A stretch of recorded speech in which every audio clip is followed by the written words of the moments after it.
One thing I do recommend that I think we as people should do, especially is if you want to go pro, is to take responsibility for everything. And the reason why I'm letting you guys know that is because I've had a lot of players give me the rundown of why they never made it. And every single time, it's always some type of excuse.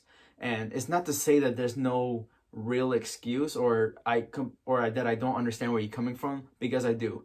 But if you were to tell me that within 50 players and you were the best one and then they didn't pick you because of somebody else, that he was known by somebody else, realistically, that does not make sense for the coach, for the guy that's organizing everything, or even the people or the club or the scout that's actually looking for a player that wants to fit their team. They're not going to spend all their time and all their money just so they can look at somebody that they already know they're going to try to take. It literally doesn't make sense, especially financially. It doesn't. And so I think that we should just make sure that we take responsibility for our actions.